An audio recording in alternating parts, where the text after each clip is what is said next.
Hey, everybody, welcome to the Maine-J Show. It's your boy Maine-J, and this is another episode of Maine-Chat. And as many of you know, another versus has come and has gone, and it's time for us to talk about it. This one is going to be very, very brief when it comes to Aunt Gladys Knight and Aunt Patti Labelle. All right, so here we go. Let's dig on in. Um, so I thoroughly enjoyed this versus between two legends, two women of color, two queens, two beautiful, sweet, loving spirits.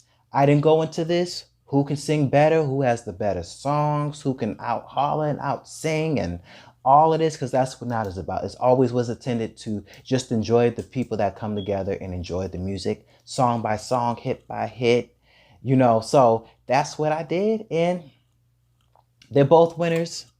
They both won to me. What I loved about this is the atmosphere, just the genuineness of them both.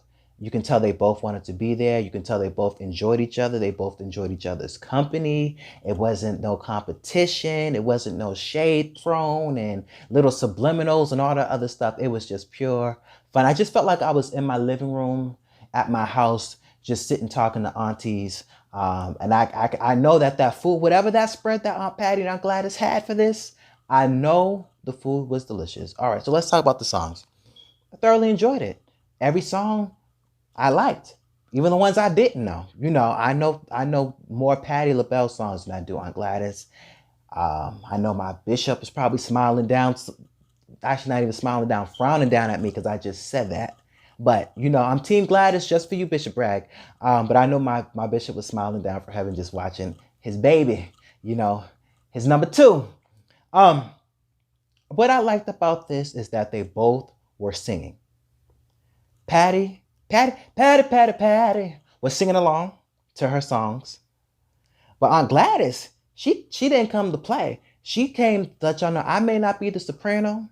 I may not be your Aunt Riri, I may not be your Aunt Patty, but y'all gonna know I can sing. And a lot of the songs she was singing to wasn't even like the lyrics, it was just the backing tracks. She's like, I ain't singing nothing, I'm singing, this is me.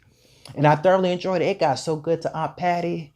She kicked off her shoes, hit herself in the knee, had to double check to make sure her wig was together. She was sweating, having menopausal issues. I don't know. Aunt Gladys, it got so good to her. It's a midnight train to Georgia. She had to stand up and sing, and she was just going. And it was just a perform. Like, I thoroughly enjoyed it.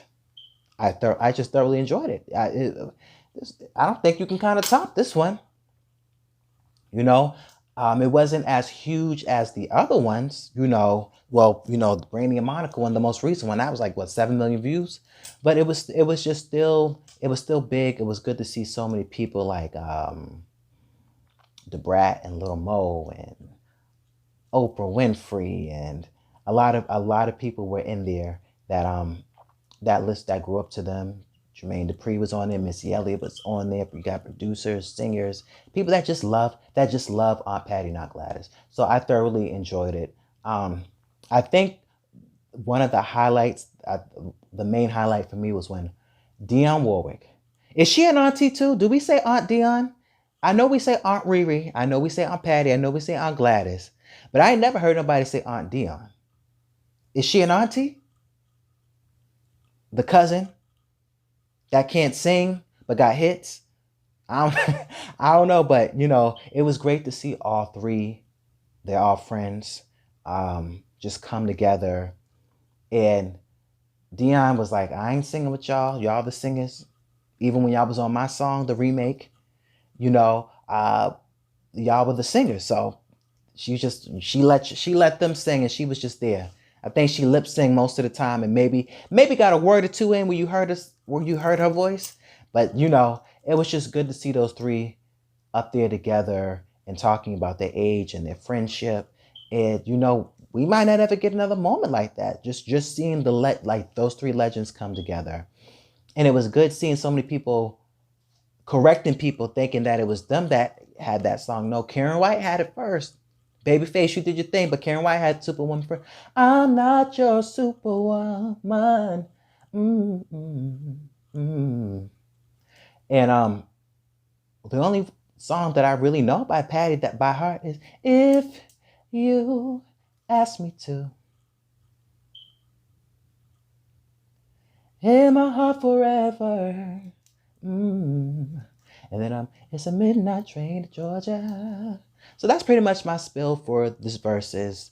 Thank you, Aunt Gladys. Thank you, Aunt Patti. Thank you, Cousin Dion. Thank you, just for whoever created the verses. Thank you for this. I've been thoroughly enjoying them.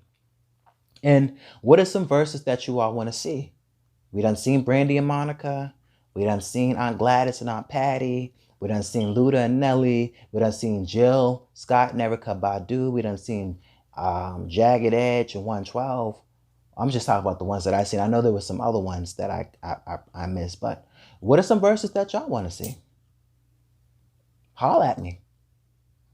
I think my next video will be about that, the verses that I want to see. But pretty much that's it. Thank you all for tuning in to the Maine-J Show and another episode of Maine-Chat. Until we do this again, peace. Since you came, there's been a change. I no longer am the same. I'll never